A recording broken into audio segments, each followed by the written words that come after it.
BJP ఆఫీస్కి వెళ్దాం. BJP office దగ్గర మా ప్రతినిధి శ్రీనివాస్ రెడీగా ఉన్నారు. Srinivas, good morning. ఏంటి లోక్సభ కౌంటింగ్ సంబంధించిన ఏర్పాట్లు ఎట్లా ఉన్నాయి? దేశవ్యాప్తంగా 3 ఎట్లా ఉంది? తెలంగాణలో ఎన్ని సీట్లు వస్తాయని ఆ పార్టీ అంచనా వేస్తుంది?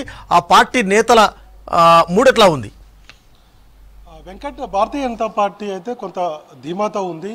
మొదటి నుంచి చెప్తూ వస్తుంది డబుల్ డిజిట్ సీట్లు ఖచ్చితంగా భారతీయ జనతా పార్టీకి రాబోతున్నాయి, ఊహించని ఫలితాలు రాబోతున్నాయి అనేది భారతీయ జనతా పార్టీ నేతలు చెప్తూ వస్తున్నారు. కొంత సైలెంట్ ఓటు జరిగింది. గ్రామీణ ప్రాంతాల్లో కూడా భారతీయ జనతా పార్టీకి అనుకూలమైనటువంటి ఫలితాలు రాబోతున్నాయి.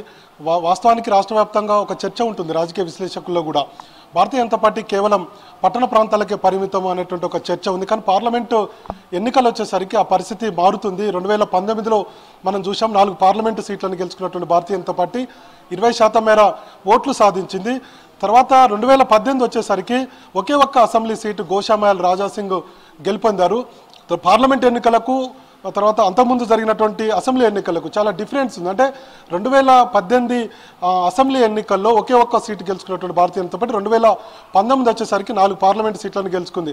2018లో కేవలం 7% మాత్రమే ఓట్లుండే. 2019 వచ్చేసరికి అది 20% మేర ఓట్లయ్యాయి. తర్వాత మనం చూసినాం జిహెచ్ఎంసీ ఎన్నికల్లో బండి సంజయ్ అధ్యక్షుడిగా ఉన్నప్పుడు వాళ్ళు పెద్ద ఎత్తున కార్పొరేటర్ల సీట్లను కూడా గెలుచుకున్నారు. ఒక దశలో మేయర్ స్థానాన్ని దక్కించుకుంటారనేటువంటి ఒక చర్చ కూడా జరిగి ఉండే. సో అట్లా భారతీయ జనతా పార్టీ కొంత ఓటు బ్యాంకును, ఓటు షేర్ను పెంచుకుంటూ వస్తుంది.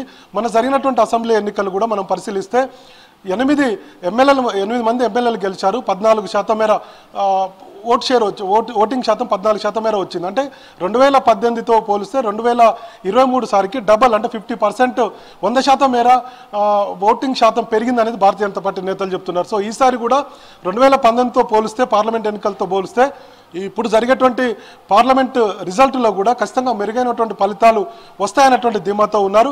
భారతీయ జనతా పార్టీ మొదటి నుంచి కూడా 32% ఓట్లతోటి దాదాపుగా 12 సీట్లను గెలుస్తామన్నటువంటి ఒక టార్గెట్ను పెట్టుకొని పనిచేశారు. బీజేపీ అగ్రనేత తెలంగాణ రాష్ట్రానికి అమిత్ షా వచ్చినప్పుడు కూడా ఇదే అంశాన్ని చెప్పారు, దిశానిర్దేశం చేశారు. బీజేపీ నేతలందరికీ, రాష్ట్ర నేతలందరికీ కూడా ఇదే టార్గెట్ తోటి మీరు గ్రౌండ్లో పనిచేయండి అని చెప్పారు.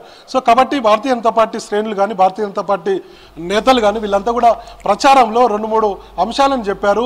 మోడీ గ్యారంటీ అంశంతో పాటు ఇంకొక అంటే కేంద్ర ప్రభుత్వం తీసుకున్నటువంటి నిర్ణయాలు, మోడీ చేపట్టినటువంటి అభివృద్ధి కార్యక్రమాలు, మోడీ తీసుకున్నటువంటి నిర్ణయాలు, ఈడబ్ల్యూఎస్ రిజర్వేషన్ కానీ, లేదంటే కాశ్మీర్కు స్వయం ప్రతిపత్తి అంశం కానీ, మహిళా రిజర్వేషన్ అంశం కానీ, తర్వాత ఇతర అంశాలు సంబంధించి అంటే రామ మందిర యొక్క నిర్మాణం కానీ, ఇవన్నీ కూడా ప్రజల్లోకి తీసుకువెళ్లారు. కాబట్టి మళ్ళీ వస్తాను దగ్గరికి, ఒక్క సెకండ్ మళ్ళీ వస్తాను.